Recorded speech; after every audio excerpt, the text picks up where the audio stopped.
basically, when you talk about Jerusalem and the Holy Land and Christianity here, you are talking about a religion that is, I would say, built into the place, built into the context.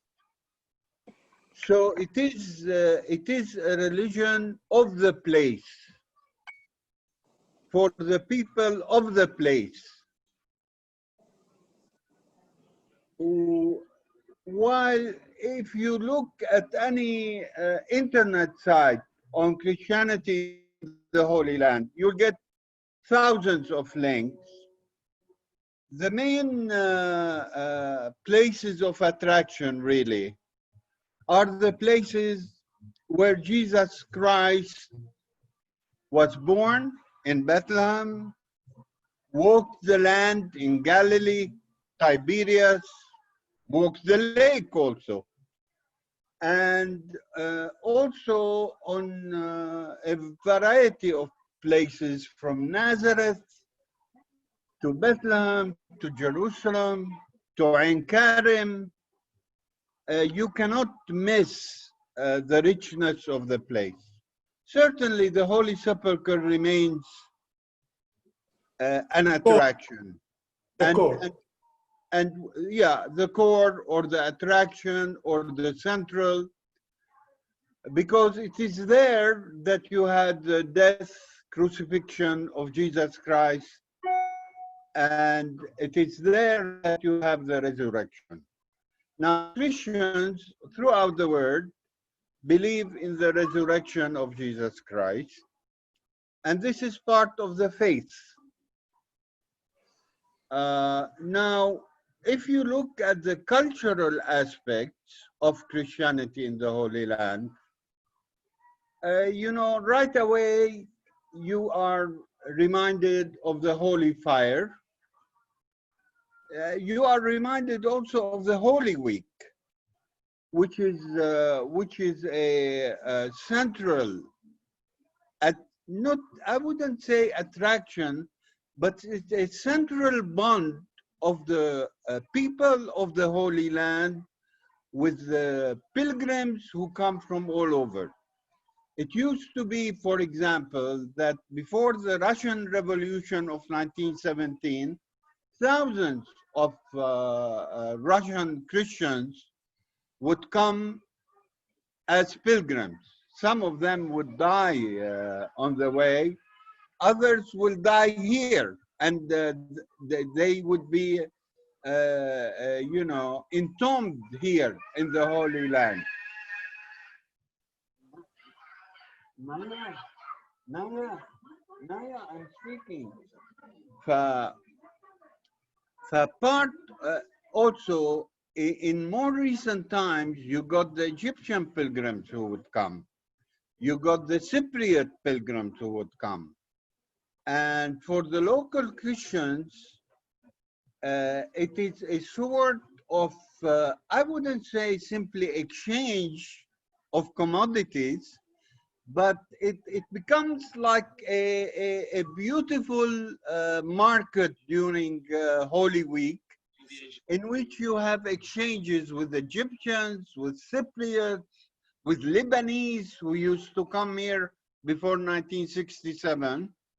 And so it used to be a kind of reinforcement of the local Christian and Palestinian community in Jerusalem and elsewhere in the country. The holiness of the places associated with the life, resurrection, or crucifixion, resurrection of Jesus Christ are more ingrained into the cultural continuity of local Christians. Yani maybe the most, I would say, the most simple way of showing this cultural affinity between the local community and the faith, Christian faith, is the procession of Holy Fire, which young people from the Christian quarter lead as they walk towards the Holy Sepulchre. So there is this emphasis on the rootedness of the Christian community to its holy sites, as the young people of the Christian quarter would repeat again and again that they are part of the Palestinian scene, they are part of the local scene, and they are part of the Christian faith as it relates to the life and resurrection of Jesus Christ. I would say maybe in a critical manner that unfortunately we have not been able to connect more culturally to Christians in the West.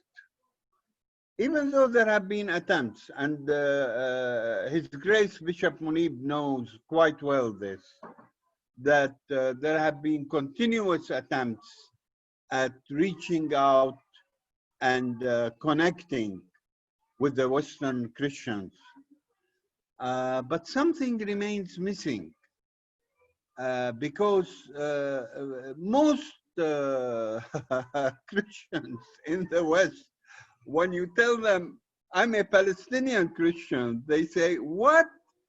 And you know, and they go back to the same old redundant, we thought all Palestinians are Muslims.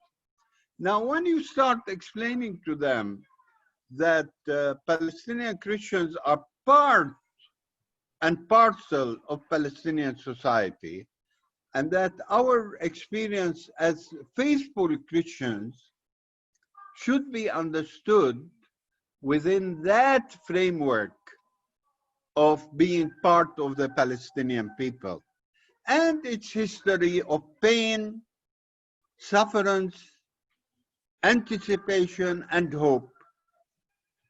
And that we believe, I remember one time I was in a discussion with someone, and I told him or her that as a Palestinian Christian, I also read and believe in the Old Testament. And the guy was shocked. He said, what do you mean you believe in the Old Testament? Isn't the Old Testament the Jewish Torah? I said, well, as a Palestinian Christian, when I practice my faith, when I relate to my faith, I do not separate. I do not say that I have nothing to do with the Old Testament, because the Old Testament is a testament also to the New Testament, which is the birth and the mission of Jesus Christ, which came to the Jews as well as to others. And I emphasize that, and Bishop Munib can correct me if I'm wrong, that at the beginning of the spread of Christianity, the mission was to the Jews and also to Arabs. And therefore, this exciting kind of reaching out is an emphasis of the Palestinian experience as well, even though some experts and so-called experts on our cousin side get upset when when some young enthusiasts call Jesus Christ as the Palestinian Jesus Christ. And then they counter say, no, Jesus Christ has never been a Palestinian, has always been Jewish, and he was born into a Jewish family. Well, yes, but the beginning, the new beginning that was brought in by Jesus Christ is a beginning that reaches out to all. And this reach out to all, in my opinion, and then we'll have discussion, is part of the Palestinian suffering experience and our attempt till today to reach out to others. You cannot be a Palestinian Christian without really politicizing your religion. You cannot be a Palestinian Muslim without politicizing your religion. And I'm not talking, I'm not talking about a political movement. I'm more talking about being in place, not out of place, and saying that our experience as Palestinian Christians has always been an experience tied to the land and tied to our historical experiences, whether you are talking about modern period or you are talking about past periods. I cannot stop from emphasizing that, because I think that without having this strong faith in the context of your religion and its culture, you cannot reach out. You are referring to national narrative, Bernard. Are you referring to the Christian national narrative in Jerusalem to emphasize the belonging to the land? We have always, I mean, I don't need to return to that, because we have always been part of the national narrative. Always, always. Certainly there are dogmatic, as my friend Sheikh Mustafa always told me, certainly there are dogmatic differences between Judaism, Islam, and Christianity. And in our case, I would concentrate on Christianity and Islam. But these dogmatic differences do not negate the oneness of experience. You know, there is a oneness of experience, both historical and in place, in context, that emphasizes the oneness of the experience. If you look at it from this perspective, then whatever you have in terms of cultural manifestations of our Christian faith become, by extension, cultural manifestations of Palestinian faith in the land and in the narrative. So there is this connection between my narrative as a Palestinian Christian and my narrative as a Palestinian, period. So I do not need to overemphasize this, because I experience this as a Palestinian. Now, the richness, one last thing before maybe opening it up for discussion, because I'm here also to learn. I don't know everything.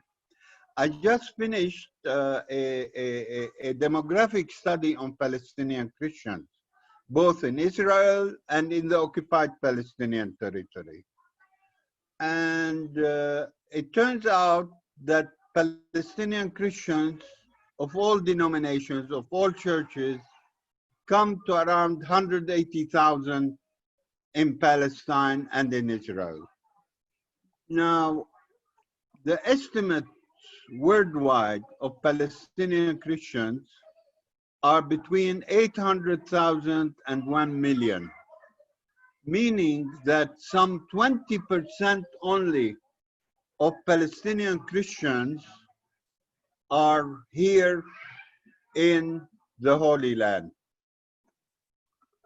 Meaning also that there is a failure, and allow me to say that, of the Palestinian Christian diaspora, and I'm not going to mention any one's the country, and really coming to the support of the Christian cultural narrative and of the Palestinian national narrative.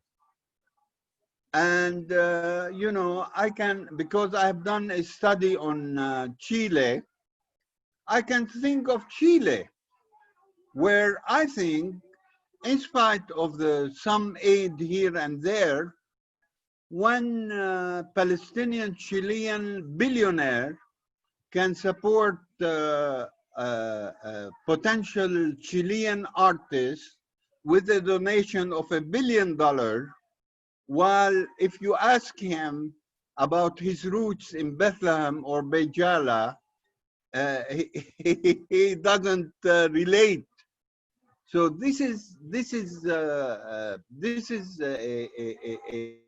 very sad reminder that I mean, you know, we are not, I'm not always saying Western Christians. So I ask, and with all due respect to all Palestinian Christians who have continued their links and continued their support and continued their insistence on the Palestinian narrative, I ask, where are you guys? And what are you doing? And how can you connect? We don't want your money, but just connect. Become a powerful group, and you are powerful in so many different countries. Australia as an example. Wake up, guys, and connect. Do something different. We don't want your money. So I think when I, as a Palestinian Christian here in Jerusalem, think of the future, I cannot think we can make the future without the Palestinian context, with all its, I would say, kaleidoscopic manifestations, whether political, whether geographic, and so on. While at the same time, I would insist that we cannot make the future without the diaspora, Christian, and other Palestinian communities that are one. Religion does not divide. I remember the late Dr. Julius Khoury, who kept, and Bishop Munib remembers that, and Mustafa remembers that, who kept insisting that we are one people, that we cannot be divided by two. And somebody joked, maybe we could be divided by 20. But he said, in the end, Allah yarhamu, he said, God bless his soul. He said, in the end, we'll go back to one. We can be 20 different, we can be 20 different Palestinism, you know, but in the end, we go back to being one. And the beauty of having the Palestinian Christian experience, with all kinds of reservations here and there, with all kinds of non-acceptance here and there, is that you feel you are in place, you are part of this experience, as the distinguished Bishop Munib would assert, and we are not, we are in place. So when we celebrate Christmas, when we go to the with the patriarch, Roman Catholic patriarch from Jerusalem's Latin Patriarchate to Bethlehem, and we go Muslims and Christians together. When our Boy Scout troops on Palm Sunday go through the city streets of Jerusalem, Muslims and Christians alike, and whether on Al-Mawsim Eid al-Mawlid al-Nabawi, you see Boy Scout troops going through Salah ad-Din Street, Muslim and Christian alike, you are also always reminded by the grassroots that in the end, we have a similar experience. In the end, we are in place. We are not out of place. We have never been out of place. And therefore, that's why I would not like to re-emphasize always that we have been part of the Palestinian national relative history and experience. We cannot separate from that. We are part of that. And for some people, re-emphasizing that is simply to say, do you really belong? Is the intifada your intifada? Is the political movement your political movement? I think the answer is very clear. I'm going to stop here and have a discussion, whatever, in which I would learn. I don't have the answers. I hope the discussion go between us all. Thank you very much, Mahdi, and thank you, PASSIA. Thank you very much, Bernard. I hope Adnan mic is working. If not, we can proceed in the question and answers. My only problem in this introduction, which is excellent introduction and general views, is to emphasize the document, the material, the resources of the Christian cultural heritage in Jerusalem. We all believe Jerusalem has been and is the capital of the Christian faith. For the Christian people, whether they are inside or outside, the Christian faith as a faith, how much is it related, translated, portrayed by the Palestinians in terms of literature, art, painting, novels, books, and personalities? It's our mission as an institution to reach out for the young generation to emphasize the strong, deep-rooted presence of the Christian in Jerusalem and how they have been defending the cities in many terms, in many tools, in many aspects, and who is who in this issue. I go back to the old story of under British mandate when we had Khalid Sakakini as the first Christian speaker at Al-Aqsa Mosque, and in the first Intifada when we have Jiris al-Khouri from the Lawyer Association as a speaker in Al-Aqsa Mosque. The question of Muslim-Christian relationship has been always there, but how to portray it from the cultural perspective is very important, and to refer to people positions, people work, people achievement, in order not to confirm, but to reach out for the young generation who are already ignorant about who is who in Palestine today and how they are diminishing the question of Christianity as a faith, Islam as a faith. Maybe you can refer to some personalities, some activities, some paintings, some novels, some art, some literature, some documents, some resources to portray the picture of the deep-rooted Christian presence in the city and how they have been defending it from the cultural perspective. Bernard. Well, we have been, I mean, you know, by keeping the faith, really, by keeping the faith, you are insisting on continuity. Now, the problem we are living in today is really the problem of absence of a political light at the end of the tunnel. So it is an abyss. It is a dark period. I remember when in the 50s, our parents became refugees. May I read my yet, please? A moment, I have to get a drink. Take your time, Bernard. Let me double check with Adnan. The mic, is it working?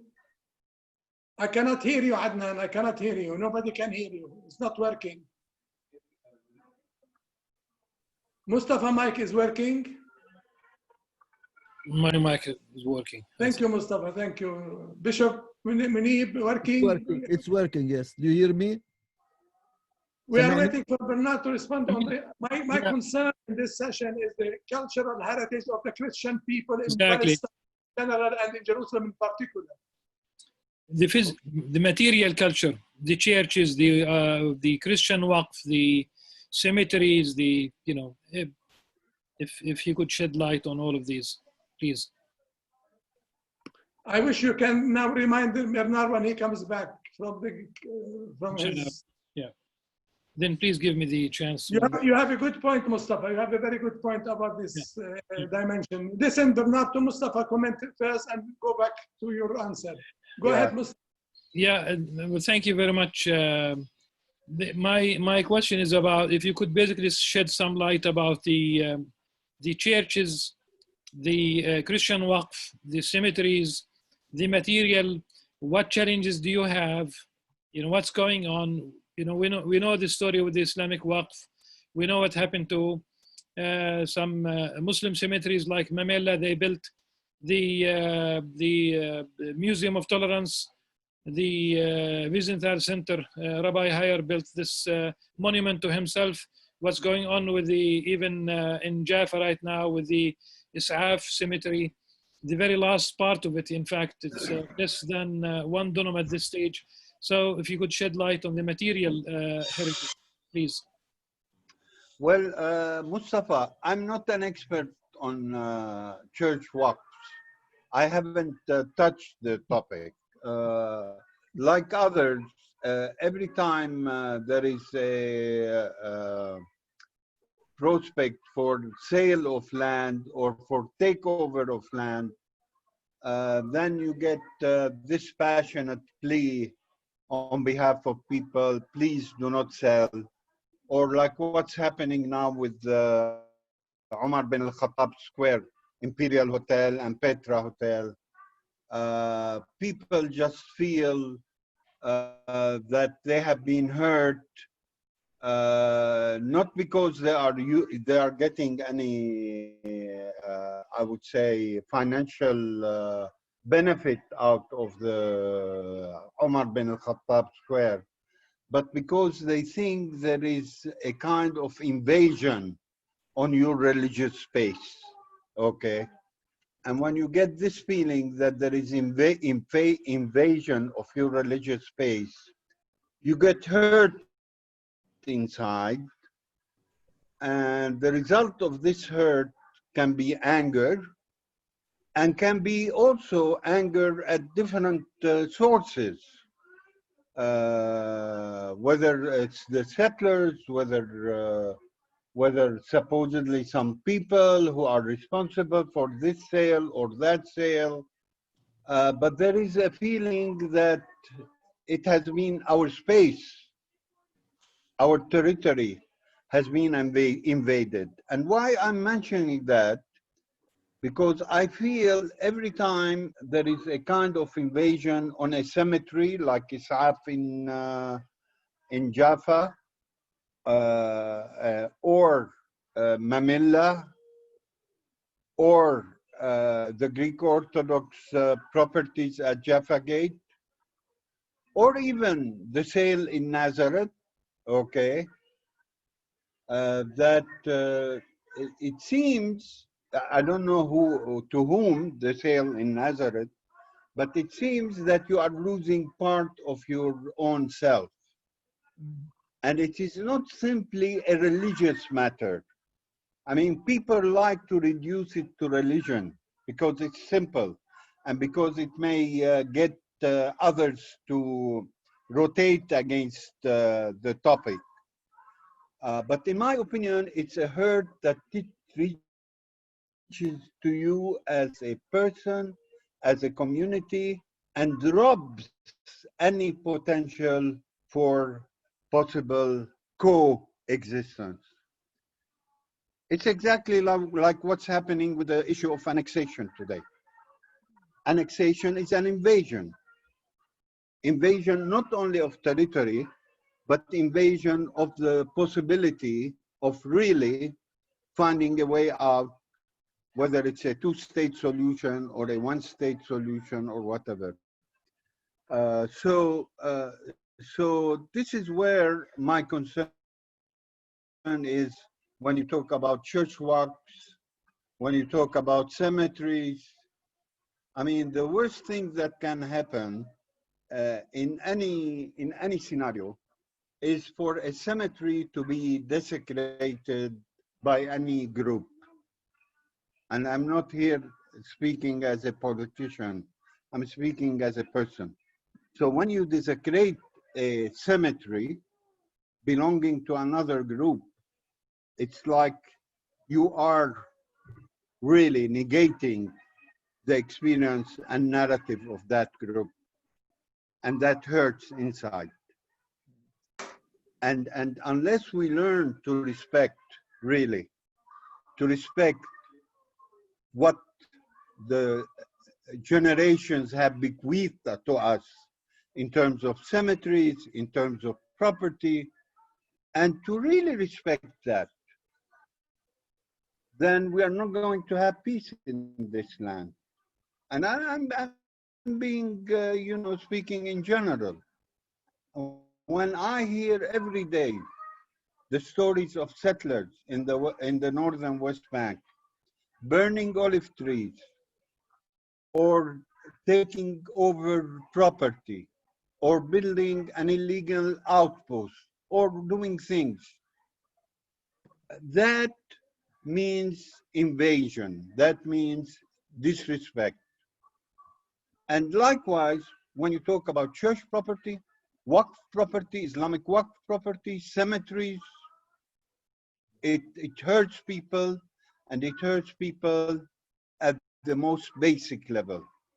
So you rob from people the trust needed, the confidence needed in making a different future. Thank you. Can you hear me now? Are you with us, Adnan? Can you hear me now? Yes, we hear you. Okay, so Go ahead with your comments, please. first of all, I wanted to apologize for the technical problem that has caused me unable to be able to talk to you and to open this meeting properly. But I always thank Dr. Mahdi for everything, including being the savior for this meeting. I would like to thank everybody who is attending this roundtable, and in particular, of course, the main speaker, Dr. Bernard Sabella. I wanted to introduce myself, if you allow me, just for very quickly. My name is Adnan Julani.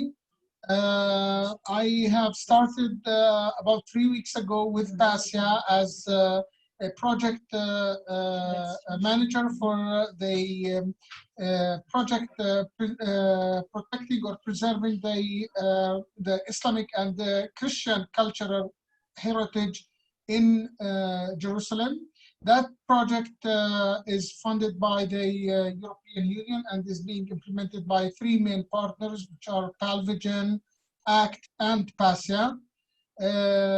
It will last for about 27 months from now, and I will be happy to work with all of you on this project in ways that can enrich it and realize the objectives of this project. This is very quickly what we are doing, and we can now open the floor for discussion. Thank you very much, Dr. Bernard, for your input so far into enriching this roundtable. Okay, you are most welcome. I'm ready to have the discussion. Bernard, let me come back to the cultural heritage. Your definition, your explanation, and your samples of it for people to understand what do we mean by Christian cultural heritage in Jerusalem, whether the past or the present or maintained for the future.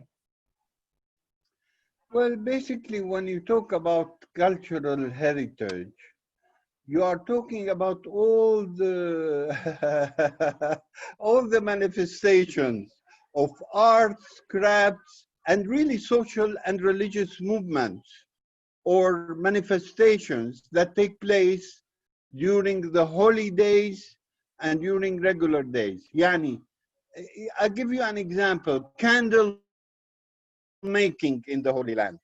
The arts and crafts of Bethlehem, olive wood, okay? Mother of pearl. The procession of Palm Sunday. The Holy Fire procession on Saturday, Sabt Nur, the Saturday of Nur, you know, or light or whatever. So all these are part of the cultural heritage. As you walk the Christian quarter, or you walk in Bethlehem or in Nazareth, you see it. And these are reflections of us. And I think we haven't marketed these things as we should have.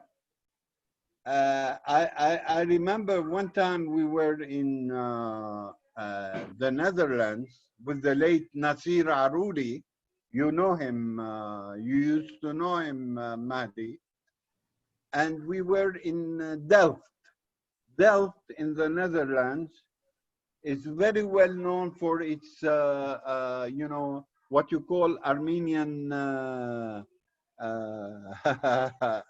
الفخار الأرمني, you know, Pottery. pottery, the Armenian pottery. And then we saw a piece, a small piece, and we asked, how much does it cost? And this guy says, oh, it's about, we'll sell it for 50 euros or 50 whatever, Dutch, whatever. And Nasir turned to me and said, you know, Bernard, we always undersell ourselves. A piece like that from Hebron, okay, would sell for less than 10% of what we will get, or even lower than that, of what we are getting in Delft. So I think why I'm bringing out this point is because there are so many cultural manifestations of both Muslim and Christian that have been frozen. We have not moved with them. We have not developed them.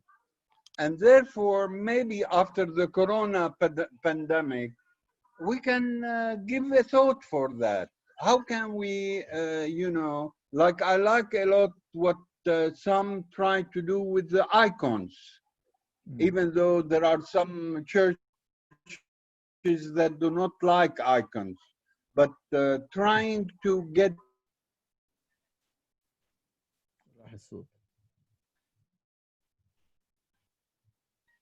We lost the connection with Dr. Sabella. We lost the connection, and it will come back. It will come back. Try again.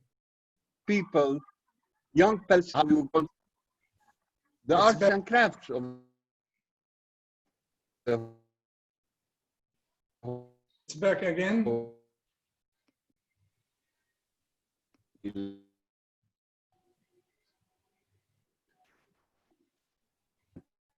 You know. Bishop Munib, maybe you have a Okay. comment on this. Yes. Can I or Yes, go ahead, Bishop Munib. Go do you ahead. hear me? Thank you. Thank you, Mahdi, for this symposium. I would like really to say something. It's worth first of all reading the latest article of Bernard on the statistics of Christians in Jerusalem, which varied from 18 to 35% at certain times. And now we Christians in Jerusalem, we are Palestinian Christians, we are less than 2% of the total population. The two main reasons of immigration are, one, the political situation, the occupation, and secondly, the difficult economic situation. So when we are speaking about, you know, Jerusalem also, and about belonging to our nation, you must also be reminded that in 1948, 50,000 out of 750,000 were Christian refugees, and I am one of them. So we belong to the land, we belong to Jerusalem, we are an integral part of Jerusalem. Now, in the past, before 1967 until today, when you hear people from Bethlehem, they say, we are going al-Madinah, to the city. For them, it's not Bethlehem, it's going to Jerusalem.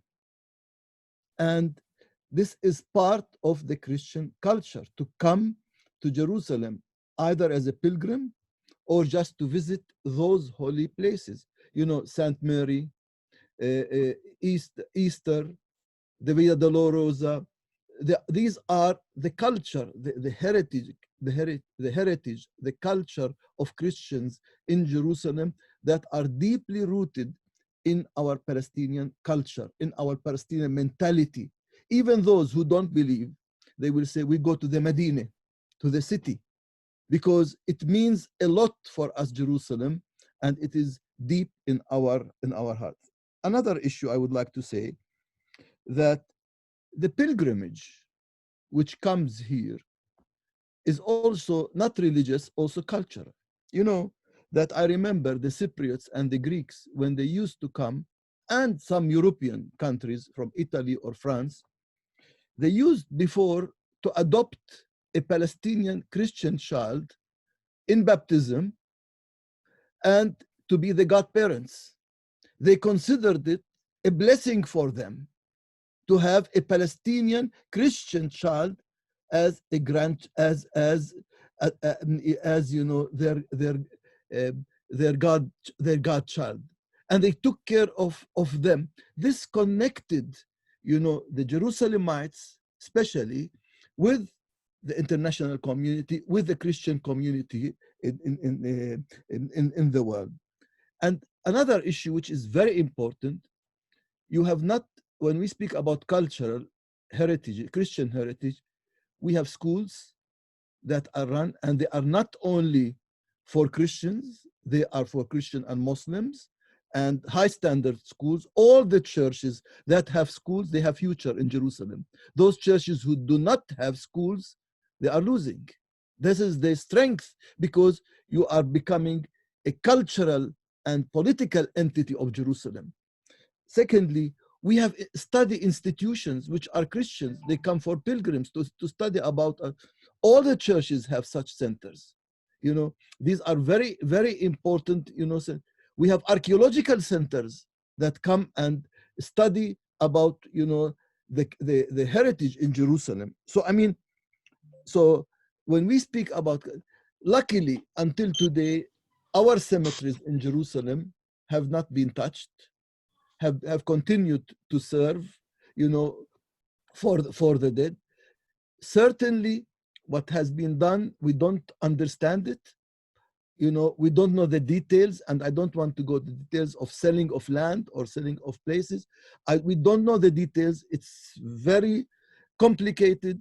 Once you think you know something, you find yourself, you know nothing about it, because it's more a political game than it is really any other thing. I want also to remind you that the heads of churches in Jerusalem in 1994 and 2006 have a clear position on Jerusalem, which was adopted by World Council of Churches, the Vatican, Lutheran World Federation, the Reformed Communion, the Orthodox churches.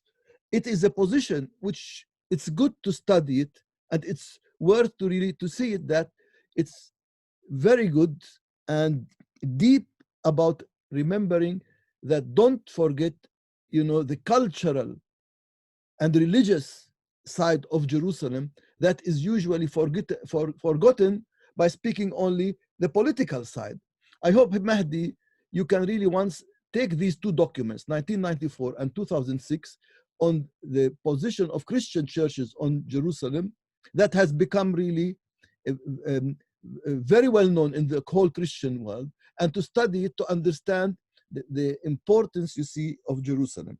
Now, I would agree with Bernard totally. I mean, we don't count on the diaspora. Christians, once they leave us, they forget us. And that's the problem. We care for those who are here not to immigrate. And that's the reason we always, as churches, are thinking of housing projects, of education, and how can we help Christians not to leave Jerusalem but stay in Jerusalem. This is a challenge for all of us Christians, because we consider it part of our Christian presence and sumud and steadfastness in Jerusalem, but also part of our Palestinian sumud in Jerusalem itself. So I mean, I wanted just to add these points. I don't know if you have more points, but in order to clarify that we have deep roots, and Jerusalem as dear to us, as dear for you, for our Muslim friends. It's very dear and deep rooted in our hearts. With all respect to your comments, which I really appreciate very much, and it is comprehensive and complimentary. My problem is this: Yes. to maintain and to strengthen the Christian cultural heritage in Jerusalem, while in the same time, believe it or not, people are telling me there is a huge gap between head of churches and the Christian community. No. And that's why all the statements from the head of the churches, nobody care about it, and it's only a document there. So how to close the gap between the community and the head of the churches, or to strengthen the churches in their position defending the cultural heritage? Can you help me to understand, to close the gap, which is real and serious and ongoing for a long time? Look, I want to tell you, this is not a new problem. We know it. You know, the other day I had a meeting with some lawyers who are Christians. They told me, I am not observing Christian. And they told me also that I'm critical to what the heads of churches they write. But once come to my identity, I am culturally a Palestinian Christian, and I will send my children to baptism, to marriages, only in the church, because I am a cultural Christian more than I am really a religion. Now we know this problem. Of course, we know that the grassroots are asking from heads of churches to be more vocal, more giving a vision. We know that in Jerusalem, you understand it very well, Mahdi and others, it's very complicated. There are many who are really pressuring here and there, and sometimes heads of churches are limited, and I understand it. But at the same time, we have also Christian leaders who have been vocal, and people are around us who are vocal. And yes, they are critical, because sometimes in our Christian culture, you can criticize a bishop or a patriarch publicly. And for us, we have this democratic, culture, which we are in Jerusalem, and we are not offended. We are ready to build bridges and discuss with people these discussions. So sometimes the public criticism of heads of churches, of what they are doing or what they are not doing, is clear for us. We try to enter into dialogue to bridge it. Some will accept it, some won't like it, but at the same time, we love our grassroots and they love us, even if there is a gap. Bernard, go ahead. There is, if I may interrupt, I think that Mr. Ruben Gauci wanted to ask a question. Okay. For Dr. Sabella. No, but I want to comment, if you allow me, to this reference to the 1994 memorandum of heads of churches. And now that memorandum refers to Jerusalem as the city of roots. And I have read it not one time, many times. I have used it in my research. And I think it's a major document that, as Bishop Munib has mentioned, was reiterated in 2006.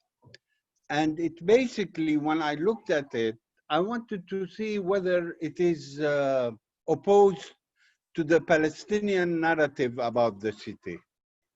And I have discovered that in its, and I advise everybody to read it, the memorandum, 1994 memorandum, and it goes a very long way. It goes, I would say, all the way in emphasizing what the Palestinians have always been saying about sharing the city of Jerusalem, and about really having equal rights not based on military occupation, Right. but based on being equal citizens.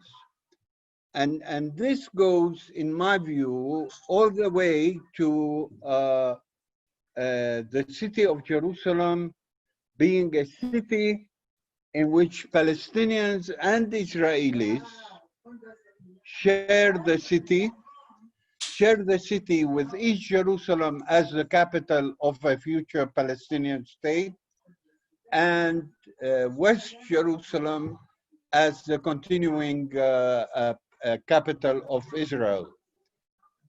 It's doable. It's doable, but it needs political will, because people always get you or give you the impression that if you want to have a Palestinian capital in East Jerusalem, then you are simply dividing the city. Nobody is dividing the city.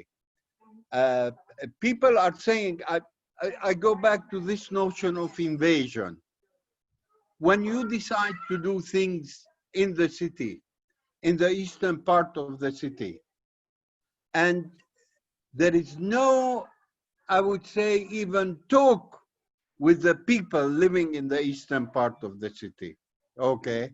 Because you are talking about power, you are talking about occupation, then certainly, you are not going to be able to see two capitals in the city of Jerusalem as compatible with sharing the city. You are always afraid you are going to redivide the city. Nobody talks about redivision of the city, really.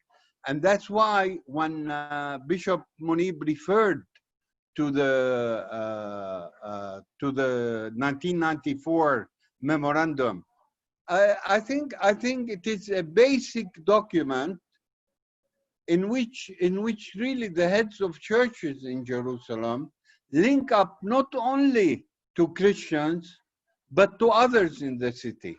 Mm. And I like that. I like that. I mean, we are part of the city with its pains, with its hopes, with its divisions. And so how do you heal the city?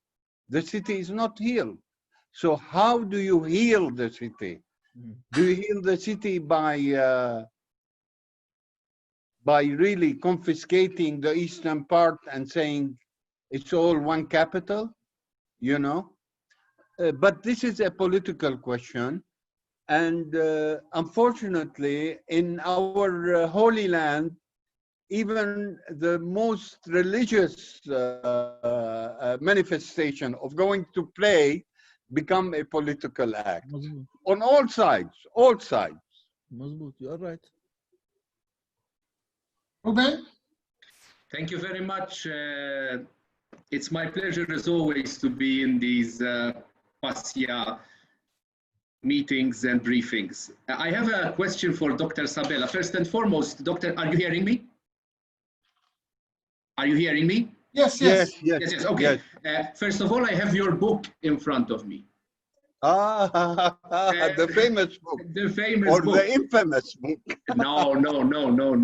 And it's interesting because what you said now has exactly put me on my question. I have in front of me chapter 6, where you are talking about politics, and you are also talking about how you entered politics, but not necessarily, I mean, not that because you were fanatical about politics, but you felt you had to enter politics. Now, my question is this: how do you see the future for Palestinian Christians in Palestinian politics? Well, I cannot, it's the same question asked, how do you see Palestinian Christians in Israel?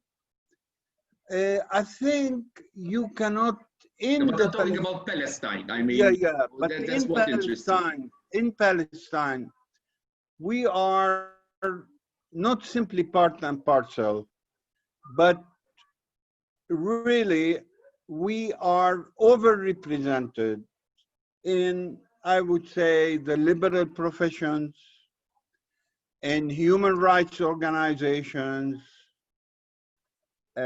Bishop Munib spoke about schools, private schools. So I do not think that the future for Palestinian Christians would be really any different from the future of other Palestinians. And I'm not worried. I'm not worried about the political system. I'm worried really about politicians and not about the political system. I'm worried whether Palestine would really, given the current crisis we are living in, whether Palestine would really go towards a democracy, or whether we will become an oligarchy, or a regime governed by one person, or we would disband as a political system, because this is now on the table. Yeah. And from the perspective of Palestinian Christians as middle class, I would say any disbandment or jolting or absence of political regime stability that hopefully would be democratic under occupation would be very threatening, not only to Palestinian Christians, but really to a majority of Palestinians. And I am worried about that. And I would not look at it from a sectarian religious point of view. I would look at it from more a broader point of view about the nature of the political system that our children and grandchildren would inherit. And that would affect everybody, not only Christians. And I'm not trying to shy away from the question, but I think really the challenge is for the political system as such. The indications we have nowadays are very, very uncomfortable, to say the least. And yes, we are under very, very, I would say, exceptional times with the coronavirus and the pandemic and the threat it poses. But still, that does not, should not prevent us as a people from really looking critically at what we are failing at in terms of internal political renovation. We are in need of renovation. We are in need of new spirit. And it's not simply Hamas and Fatah coming together. I think it's a question that is broader than that. And it concerns not only Palestinian Christians, it concerns everybody. At least this is how I see it. Thank you. There is another comment from the floor by Mr. Zakaria saying that I wonder why both speakers avoided talking about the Christian Waqf while it is a very important issue. Who? And it is the duty of the bishops and the heads of churches to raise awareness about this issue. The person who raised it is Mr. Zakaria. I wonder if Mr. Zakaria, you like to make a comment or to throw this issue to the to discussion. Please unmute yourself first. Yes. Yeah. Okay. Good afternoon, everybody, and I would like to thank Mr. Sabella for his introduction. In fact, I have two comments or two issues. I noticed that Mr. Sabella and Munib Yunan as well, both of them, they avoid talking about the Waqf, Christian Waqf and the property and the issue, while it is one of the hot issue that has been going on for years. And I think it's the duty as a religious people as well to raise awareness or to talk about the reality of such situation, which is very important, not only for Christian, but for us as a Palestinians in general under occupation. And the other issue or like question you know, Mr. Sabella, you talk about there is only 20% or less Christian who are staying now or still in Palestine. I mean, this is a very important. That's right, 20% in Palestine and Israel. Yeah. Of the Christians worldwide. Yeah, we call it Palestine, yes. So this is very important and very dangerous issue, because I think we might be coming to a stage where the Christian here are really very few. And this need really will take care of by the churches, by the head of churches. So there is no like strategies, initiatives by the different churches to talk to those who are in in Europe and Canada and in the US? Has there been no serious initiatives to deal with this issue? Yeah, you know, Zakaria, I am not an expert on this. I told you, I really have not followed up. I'm like any other citizen, so I cannot just say, come in and say, I oppose this, I'm not with that. Certainly, I don't want church property to be alienated. And whenever church property is alienated, I think we all ring the bell, because church property, like Islamic Waqf, is part of our sustenance and part of our continuity here on this land.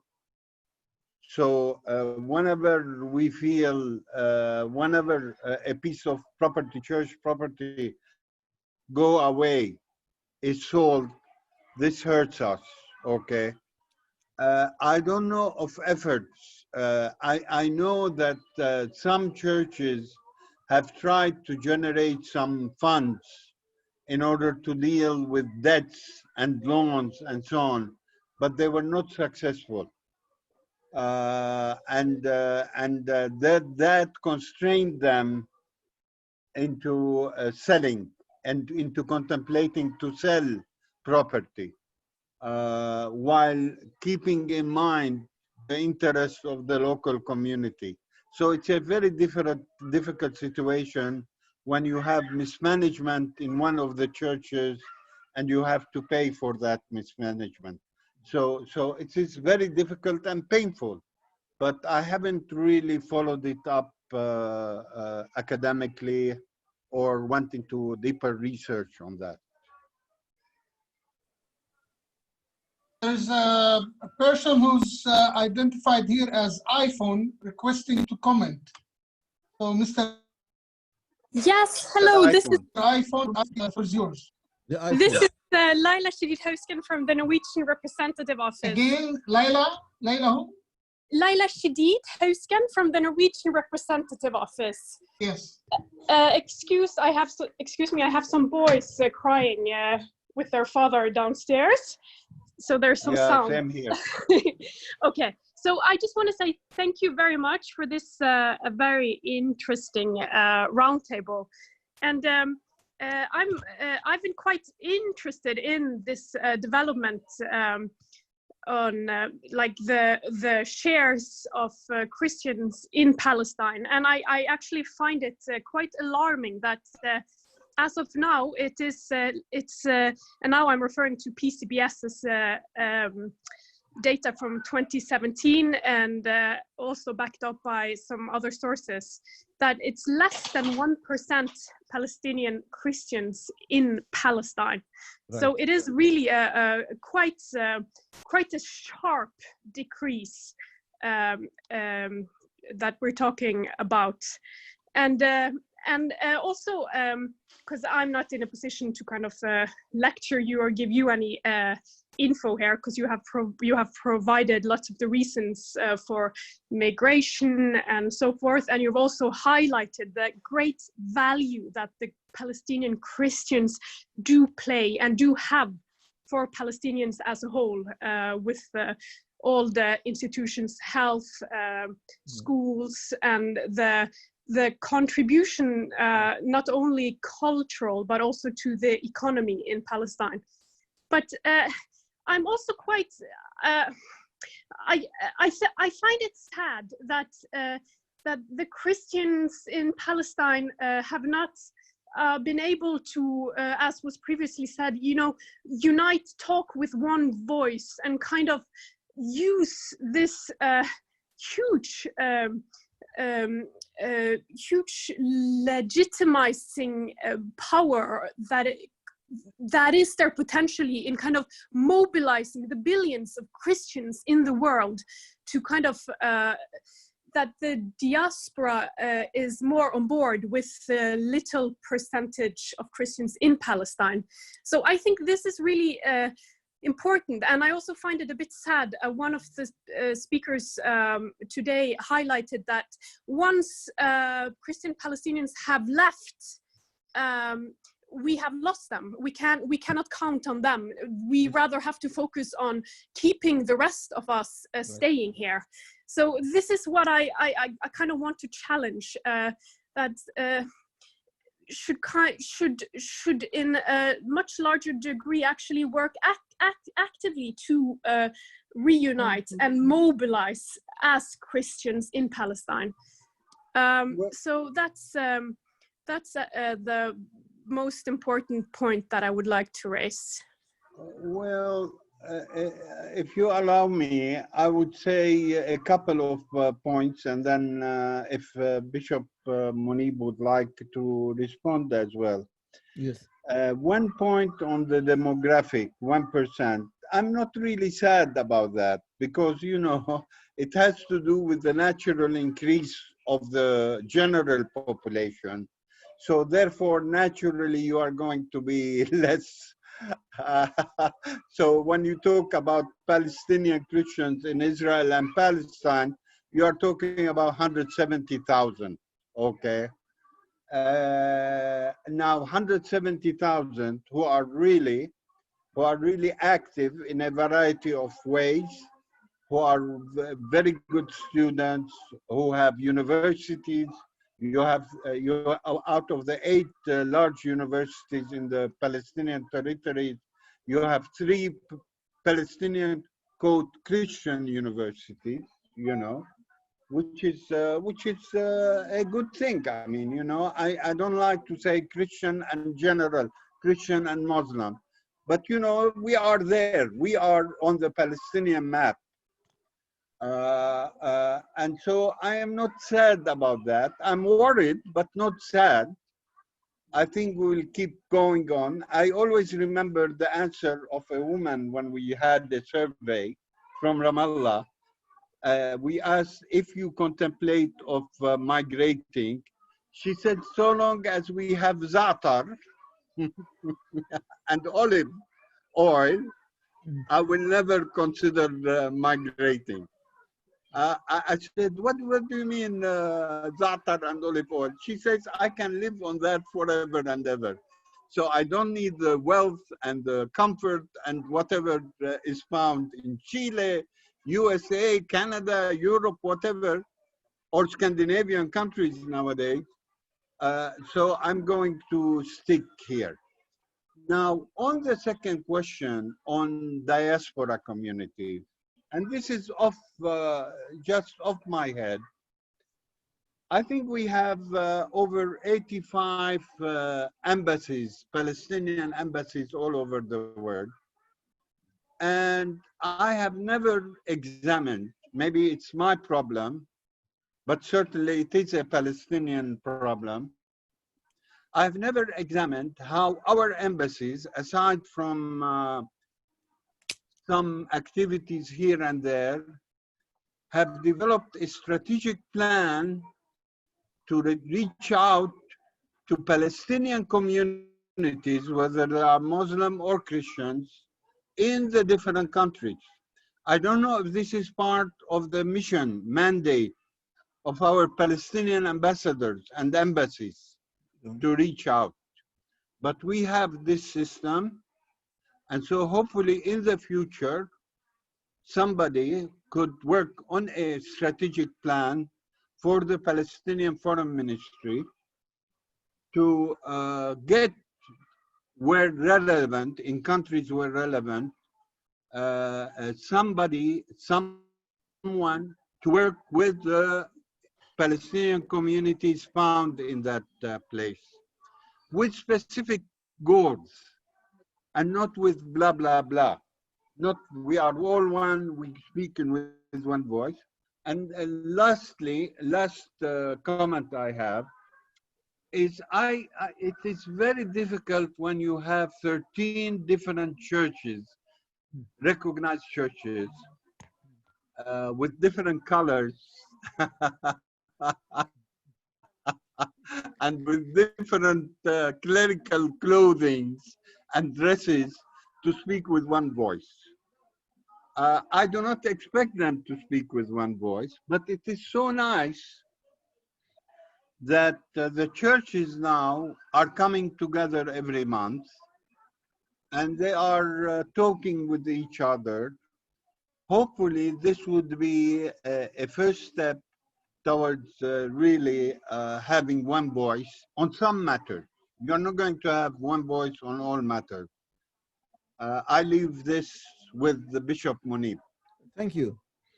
I would like to say two things. That it's true, maybe we are less than 2% or 1.5%, but studies are saying that our impact in the Palestinian society comes up to 25 to 30%, either education or health or other in our country. I mean, that's a reality which you have to see also, Christians. And secondly, yes, many of us have motivated churches abroad to stand with us, including your church, the Church of Norway, and also the government of Norway, and others. I think we have worked with them, and you can see today that most of the churches in the world, I think, are supporting, the Palestinian cause and supporting two-state solution and Jerusalem to be shared. I think you cannot underestimate this work that we are doing, because this is a work which is done quietly, with quiet diplomacy, not done with big trumpets. And thirdly, please understand that we have Ramallah Federation, for the diaspora, and Bethlehem Federation, which they met 1 year ago, and from all over the world, they were nearly 500. They gave big promises to the 3 mayors of Bethlehem, Bet Sahur, Bet Jalabin, but at the end of the day, we found nothing. It were only promises. We will do, we will do, we will do. It seems they need us more than we need them. That's a Palestinian Christian, reality. I mean, I agree with Bernard totally. I think, sometimes our ambassadors, in the world should really more concentrate on that, which sometimes they are not doing that. I'm sorry to say it, because I travel all over the world, and I see how is the interest in Palestinian Christians, and I think this has to be really rectified in a way or another. And I'm speaking as self-critical, not really criticizing anybody, but this is a fact. And even we Palestinians ignored Africa, Asia, and Latin America. And now we stand to say, why are not standing with us? I think we have really something to do, not only with Europe and United States, but also with the other part, with the South, which is becoming stronger than ever. Now, Zakaria challenged us on Christian Waqf. Now, I'm not escaping that, but I want you to understand the specificity and the characteristic of that Waqf. Every church is responsible for its Waqf. My church cannot interfere in Orthodox or Catholic or Greek Catholic or Anglican. As a Lutheran, I care for my own Waqf. I administer my Waqf. I don't know how others run their Waqf. It's not my duty, and they will not get information. Please understand that. I cannot, we don't have like the Islamic Waqf, one Waqf by one administration. We have, as Bernard said, at least 13 official, and there are also non-official Christian Waqf, which is also existing, which everyone is running it, and we cannot control, everything. I don't know how the Orthodox are running it. I read in the media as you read. I don't know when I heard about the cell in Nazareth. I read in the media as you read. I cannot go to the patriarch and ask him, why did you sell it? He can tell me mismanagement, I need money for Madaba, and what can I say more? I think I have to care for my own waqf, which my church, the Lutheran Church, has never sold any waqf, for example.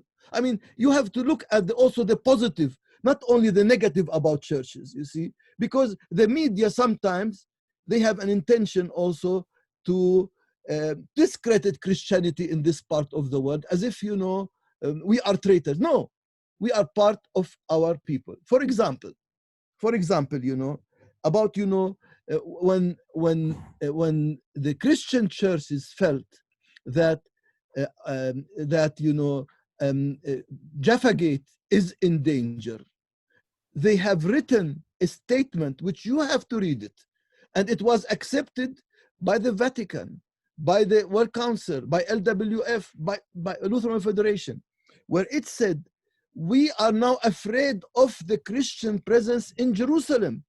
The first time I hear the 13 heads of churches write so clearly, and we oppose those who, and we ask the state of Israel to take clear measures to stop it.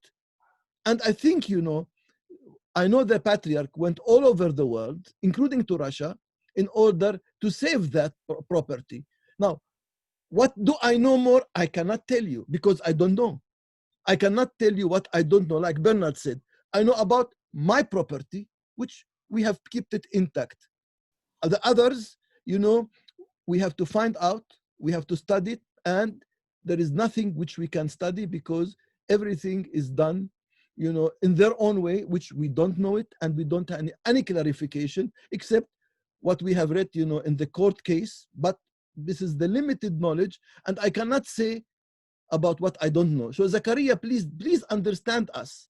There's also sensitivities among the churches. I cannot interfere in other churches as a head of church or even as a Christian. I care for my church and for my property, which I've kept. Thank you. Bishop Minan and my friends, I think the negative impact on this issue does not distinguish a church from a church. Right. It labels all Christian with no distinction.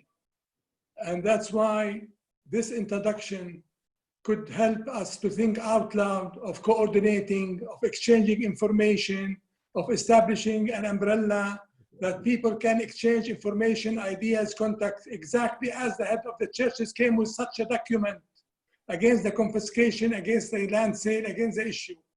I think we need such an initiative by the head of the churches to share together with their community, to close the gap with information, with position, with understanding, because people don't distinguish between Orthodox and Latin and others. Christian are Christian in the eyes of the man in the street, like a Muslim, the man in the street. They don't say the Sunni and Shia. He's a Muslim. That's why I would encourage the idea among intellectuals, among activists, among head of the churches, among people who are concerned, to share together information, ideas, position, and to develop it to a statement and position to close the gap between the community and the church, and to help us to stand together in defending, protecting, preserving our property in Jerusalem. Thank you, Dr. If you succeed, good luck with you. Please, good luck if you can succeed. It's much more complicated than giving ideas. And Bernard, and you also know it yourself, you see. Every church once does not give clearly, and I cannot say, let us share information. It won't succeed at this moment. Frankly talking, we must find other ways than only idealistic words. We have to speak with the reality of the churches. And I think, you know, you have not to misinterpret or misread us. You know, as being one of the heads of churches, I know from the inside, how does it work? I mean, which nobody knows, you see. And many times when I speak, even with my congregants, they don't understand what I am saying as if I'm speaking another language. But it's more complicated than we think. So please don't go to easy conclusions. Thank you. Thank you, Dr. Munib. I noticed that throughout the past hour, the main concern that was brought up with regards to the issue of the Christian cultural heritage in Jerusalem was the drop or the decline in the Christian population in Jerusalem. And that's an important thing, while it is also soothing to hear that based on the studies that the impact of Christians and the contributions of Christians to the Palestinian heritage and life and society still stands at about 25 to 30%, as Dr. Munib mentioned. Mm. However, we must remember that heritage and culture is a cumulative act. That it is, when we talk about a Palestinian or the Muslim or cultural heritage, we talk about what has been accumulated throughout the years and the generations since the time of Christ, and this is why it is such an important issue. I want to go back to the issue of heritage and pose a philosophical question, please. And I'd like to have answers both from a Christian person and a non-Christian participant. When we talk about Christian and Muslim heritage in Jerusalem, are we talking about two separate heritages? Or are we talking, one is Christian and the other is Muslim? Or are we talking about one heritage that is comprised of a Christian and a Muslim element? And the reason I'm asking this question is that I think the answer is important in presenting our case for the future, for preserving our heritage as unified, both Christian and Muslim. And as I mentioned, I would like the answers to come both from a Christian speaker and a non-Christian speaker, if anybody would give an answer. You're muted, Dr. Sabella. I want to be very, very honest and frank and answer your point. When you talk about religious culture in the city of Jerusalem, okay, I think really there are three different religious cultures. Where the cultures meet, okay, are really when we have a crisis. For example, what happened with the Aqsa Mosque, all of our hearts, Muslims and Christians, we were really thinking of the Aqsa Mosque when it was closed and so on. So whenever something happens in Aqsa Mosque, we really come together. Whenever something happens to the Holy Sepulchre, there is the coming together. But we are two distinct cultural traditions. And I would add, which is very important, that the two of us melt into the Palestinian experience. Mm. So I cannot think of the Palestinian Christian heritage in Jerusalem, whether a cumulative one or whether a repetitive one. I prefer the repetitive one because our cultural traditions have been always repeating itself without innovation, and that is one of the reasons that the more educated young people are getting away from it all, unfortunately. I'm talking about the Christian experience. But this being distinctive, being different, being unique, does not negate being one with the Muslim narrative. or the Muslim cultural narrative. Because what happens at Abu Shukri's restaurant is not a Christian or Muslim issue. What happens in the Aqsa Mosque, in the end, really in the final analysis, is not simply a religious issue. It's also a national comprehensive issue.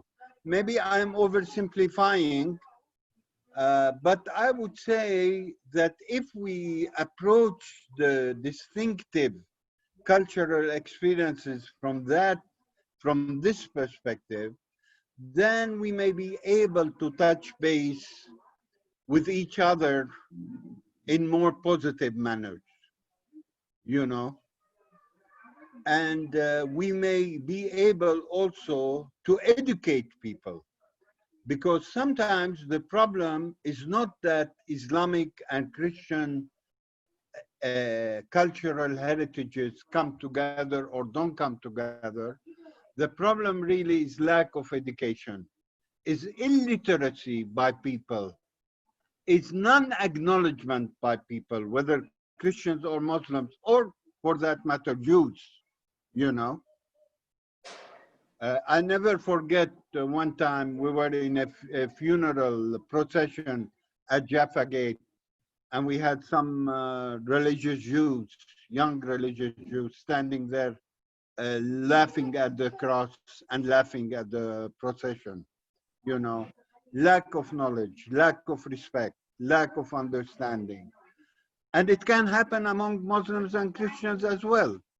So the challenge is, if you are distinctive, if you are unique, that doesn't mean you don't melt into the Palestinian pot, so to speak. Right.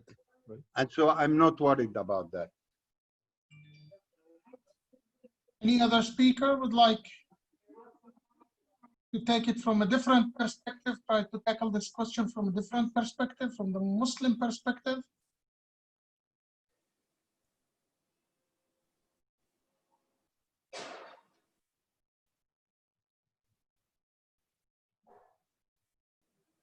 Okay. There is another issue that has probably cast its shadow over this division. And by the way, I really thank you, Dr. Sabella, and respect the answer that you have given in regards to Muslims and Christians being two distinct cultures and heritage, but that they unite when it's about the issue of Jerusalem. But nonetheless, this has this distinction has exposed divisions, let's say, or has been manifested as a division in certain aspects related to the Palestinian Muslim-Christian relations in Jerusalem.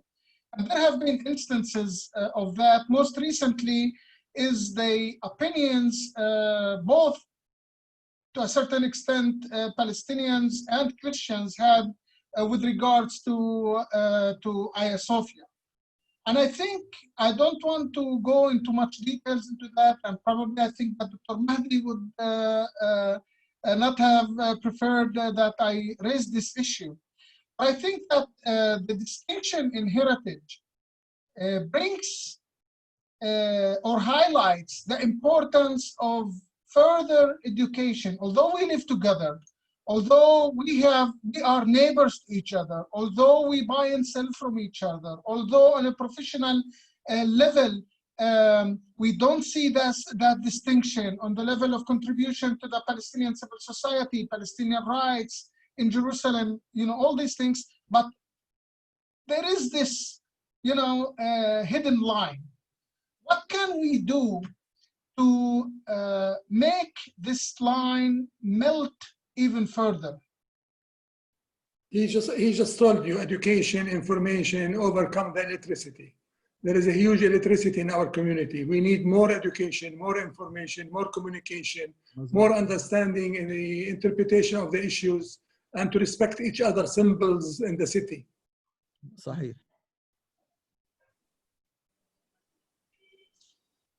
Okay. Would anybody like to make a comment? Or should we close, close it here? I think you should close here. Okay. Well, thank you very much for taking part in this. Go ahead, Dr. Mustafa.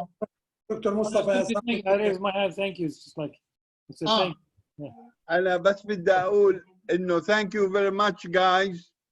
And my granddaughters have participated by their screams and yelling. No. It's, by the way, I think that one of them showed up behind your shoulder and made it very lively. So that's right. Mahdi, I think this theme about Palestinian Christians is very important and significant. We need more such, workshops or conferences or symposium, because we know that there are many misunderstandings and ignorance about the Christians and about our livelihood here. And I think I appreciate with that we can have it more, because at least we need to explain our point of view, which is sometimes ignored. And we remain one, Bishop. We remain one. We are one. No, yeah. I'm not challenging this, but you have also to hear what we think, and sometimes it's not. We remain one, and that's the beauty of Palestinian society.